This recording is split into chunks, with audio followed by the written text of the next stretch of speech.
मानपुरा खालसा। आदरणीय मंच पर विराजमान मेरे महान जननायकों को मेरा कोटि कोटि प्रणाम। यहाँ पर उपस्थित मेरी माता बहने, अतिथिगण, नेतागण एवं कर्मचारीगण को भी मेरा सेवा जोहार। आज मैं आपके सामने हमारे देश के एक स्वतंत्रता सेनानी, हमारे समाज के जननायक एवं धरती आबा यानी धरती के पिता भगवान बिरसा मुंडा की बात करने आई हूँ। भगवान बिरसा मुंडा का जन्म सन 15 नवंबर 1875 को झारखंड के उलीहतू गांव में हुआ था। उनके पिता का नाम सुगा मुंडा व माता का नाम कर्मी हाथू था। वे बचपन से ही बहुत बुद्धिमान और कर्मचारी थे, बहुत बुद्धिमान और निडर थे। अंग्रेज शासन में आदिवासियों की जमीनें छीनी जा रही थी, उनके ऊपर अत्याचार हो रहा था, तो उन्होंने हमारे लोगों को एकजुट किया और उन्हें अन्याय के खिलाफ लड़ने के लिए प्रेरित किया।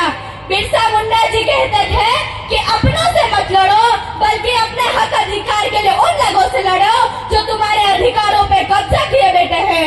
आदिवासी समाज को एकजुट करने के लिए बहुत से क्रांतिकारियों ने अपनी कुर्बानियां दी, पर हमारा समाज आज भी एकजुट नहीं है। क्यों? क्योंकि हमारे समाज को एक बीमारी लगी हुई है। उस बीमारी का नाम है राजनीति। राजनीति से हमारा समाज बिखरा हुआ है। आदिवासी समाज है पर कांग्रेस बन के खड़ा है, आदिवासी है पर बीजेपी बन के खड़ा है, आदिवासी है पर बीडीपी बन के खड़ा है, आदिवासी है पर कम्युनिस्ट बन के खड़ा है। कहाँ है आदिवासी का दिखता है क्या? हमें तो पहचान हो गई है।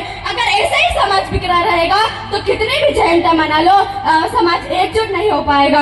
आगे बिरसा जी कहते हैं कि ये प्रकृति मेरी जननी है, इसकी रक्षा हमें हर हाल में करनी है। अगर समाज एकजुट होकर रहेगा तो कोई भी बाहरी ताकत हमें अपने वश में नहीं कर सकती है। आगे बिरसा जी कहते हैं कि मैं अपने शब्द दे जा रहा हूँ, इसे फेंकना मत, इसे अपने घर या आंगन में सजो कर रखना। मेरा कहा कभी नहीं मिटेगा। शिक्षा व समानता का अधिकार हमें संविधान देता है। यदि हम संविधान को भूल जाएंगे तो कभी ऐसा समय न आ जाए कि हमें मंदिरों के बाहर कटोरा लेकर बैठना पड़े। फिर से ऐसा समय न आ जाए कि पेट पे झाड़ू व गले में मट्टा लटकाकर फिरना पड़े। इसीलिए हमें गुमराह नहीं होना है। हमें अपने अधिकारों जैसे जल, जंगल, जमीन, स्वास्थ्य, शिक्षा की रक्षा करनी है और ये करने में हमें बहुत संघर्ष करना पड़ेगा। मैंने देखा है कि जितने भी लोग इस हमारे समाज के लिए लड़ते हैं, उन्हें दबाने के लिए कितनी कोशिशें होती है। जैसे आज भी आप देख सकते हैं कि राजकुमार रोज जी, भवर दादाजी, मांगूनाथ दादाजी आदि नेताओं को कितना दबाने की कोशिशें होती है, फिर भी वो दबते नहीं है। वो हमारे समाज के साथ तन व मन के साथ खड़े रहते हैं। बिरसा मुंडा केवल आदिवासियों के ही नायक नहीं बल्कि पूरे देश के गौरव थे और रहेंगे। उन्होंने हमें दिखाया कि सच्चा नेता वही होता है जो हमने समाज के लिए निस्वार्थ भाव से संघर्ष करे। उन्होंने हमें सिखाया कि जो अन्याय के खिलाफ लड़ता है वही सच्चा देशभक्ति होता है। उन्होंने बिरसा नामक एक आंदोलन चलाया था जो सत्य, ईमानदारी और समानता पर आधारित था। बिरसा मुंडा ने हमारी देश की व्याप्त बुराइयां जैसे नशाखोरी, अंधविश्वास एवं आपसी भेदभाव को खत्म करने का संकल्प लिया था। सूरज क्या जाने चांद क्या होता है, जमीन क्या जाने आसमान क्या होता है, और जो मंदिरों के बाहर भगवान के नाम पर भीख मांग कर खाए उसे क्या पता भारतीय संविधान क्या होता है। मैंने आदिवासी दिवस पर एक भाषण दिया था जिसमें बहुत से लोगों के कमेंट आए कि इसके पिता कोई सरकारी अभियंता या फिर अध्यापक होंगे। तो मैं जानना चाहती हूँ कि जो भी भाषण देता है उसका मतलब ये थोड़ी है कि उसके पिता कोई सरकारी अभियंता या फिर अध्यापक होंगे।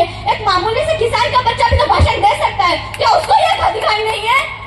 तो मैं उन जानकारी के लिए बता देना चाहती हूँ कि मेरे पिता एक सरकारी अभियंता या फिर अध्यापक नहीं, एक मामूली से किसान है। और हमारे लोगों को हमेशा ही सही दबाया जाता है।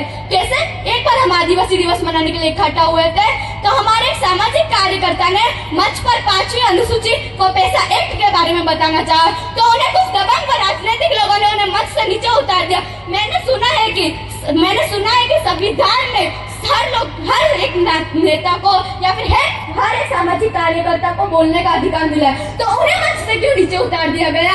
तो तभी से मैंने संकल्प किया कि उनकी बात को मैं आगे बढ़ाऊंगी और तभी से मैंने संकल्प किया कि मैं बोलना शुरू करूंगी और आज तक बोलती आ रही हूँ। जब कोई